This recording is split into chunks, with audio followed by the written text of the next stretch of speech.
নমস্কার বন্ধুরা, দেখো আজকে সকাল সকাল চলে আসছি রান্না করতে। তোমরা তো জানো আমরা কৃষ্ণ ভোগ লাগায় খাই, সেই জন্যে সকাল সকাল কাপড় চোপড় কাচে গাওটাও ধুয়ে আমি রান্না করতে বসে গেছি। তরকারি বসাইছি, ভাত বসাইছি, আর বাটনা মিক্সার মিক্সিংয়ে আমরা করি একটু জিরা আদা, ওই জন্য আমি প্রতিদিন বাটনা করি না। এই দেখো ঢুকঢুকি আমার মেয়ে কিনে দিয়ে গেছে, এটা ঢুকঢুকি, এটাতে আমি আদা থেঁতা করি আর মশলার গুঁড়া, তারপর জিরার গুঁড়া মিক্সার মেশিনে বানাই রাখেছি, এগুলা গুঁড়া দিয়ে আমি তরকারি করি। বন্ধুরা দেখো আমি একাই হয়ে গেছি, একার জন্য আর বাটনা করলে মিক্সার মেশিনের বাটনা অল্প একটু জিরা আদা লাগে না, অল্প তরকারি, সেই জন্যে আমি একা একাই খাই, ওই জন্যে গুঁড়া করে রাখেছি। দেখো বন্ধুরা, এই দেখো ভাতের উতাল উঠে গেছে, কিন্তু অল্প একটু ভাত, ওই জন্য তাড়াতাড়ি উতাল উঠে যায়, আর অল্প একটু তরকারি। এই দেখো তরকারির জলও শুকে আসছে, আমি এখন তেল দিলাম, তেল দিয়ে কষানি করব। এই দেখো আমি কি তরকারি রান্না করেছি বন্ধুরা বলো তো, করলা আলুর তরকারি, আর ভাতের মধ্যে আলু সিদ্ধ দিয়েছি। একাই লোক আর কত তরকারি রান্না করব, রান্না করলে খেতে মন যায় না, কেউ নাই আমার পাশে, আমি একা একাই খেতে পারি না বন্ধুরা।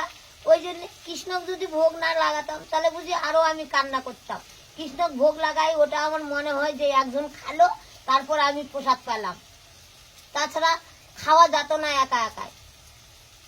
বন্ধুরা আমি এক তরকারি রান্নাই করি বেশিরভাগ, আর সবজি করি শাক টাক থাকলে, কচু টচু থাকলে ঘন্ট বানাই, আর বেশিরভাগ এক তরকারি রান্না করি। কেন, একাই লোক, আর ভাতের মধ্যে কিছু সিদ্ধ দিই, আলু হোক, গাজর হোক, বিট হোক, যেটাই থাকে ভান্ডারে কৃষ্ণ যেটা জোটায় সেটাই সিদ্ধ দিই, সেটাই তরকারি করি। আমার সংসারে কৃষ্ণ জোটাই বলে আমি খাই, না হলে খেতে পারতাম না। কৃষ্ণ আমাকে দেখে জন্য আমি হাসি বাঁচে, না হলে আমি বাঁচে থাকতে পারতাম না। তোমরা দেখো আমার খুব কান্না বের হয়, রান্না করলে আমি খেতে পারি না, আমি একা একাই হয়ে গেছি এখন, কৃষ্ণ আমাকে একাই করে দিচ্ছে। আমার কান্নার দিন, কানতেই থাকবো সারাদিন, আমি কান্না করি মেয়ের জন্যে, মনে করি আজকে মেয়ে আসলো না, কালকে আসবে, কালকে আসলো না, পরশু দিন আসবে, ছবিটা দেখি আর কান্না করি, আর রান্না করলেও কান্না করি, খালেও কান্না হয়, মনে হয় যে মেয়েটা আসলে একসঙ্গে খেতাম। আগে আমি খাওয়াই দিতাম, কত আমাদের সুখের সংসার ছিল, এখন সুখের সংসার আমার দুঃখ হয়ে গেল। তোমরা বলো তো বন্ধুরা, আমি বুঝি আর কোনোদিন মেয়ে পাবো না? না, আমার খুব মন খারাপ হয়েছে, কবে আসবে, আসলে যদি একটু দেখতে পেতাম তাহলে মনটা শান্তি হতো, যদি স্বপ্নেও দেখতে পেতাম তাও মনটা শান্তি হতো, আমি কোনো কিছুতেই দেখতে পাই না। আর তোমরা জানো আমি চশমা নিচ্ছি, এর আগে ভিডিও বলেছি, চশমা না পড়লে আমি দেখতে পাই না, ওই জন্য চশমা পরে রান্না করি। দেখো বন্ধুরা আমার রান্না হয়ে গেছে, এই দেখো ভোগ থালার মধ্যে আমি বের করে নিছি, এখন কৃষ্ণ ভোগ লাগাবো।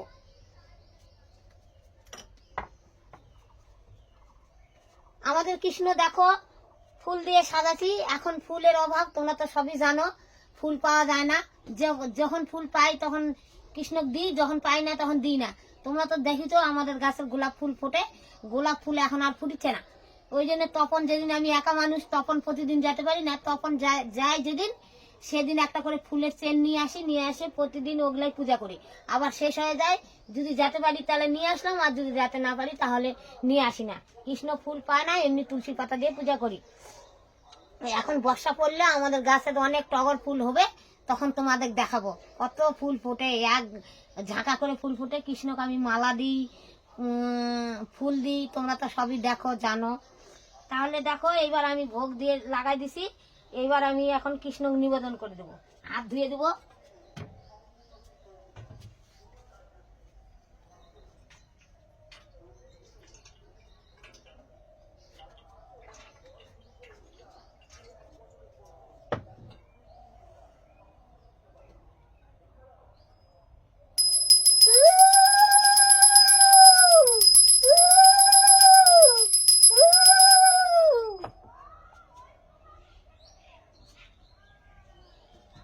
এবার হয়ে গেল, এবার গেট লাগাই দিব, চলো।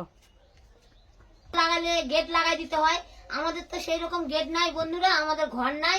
ওই জন্য আমরা মা বেটি বুদ্ধি করেছি যে এই যে এটা টাঙ্গাই দিই।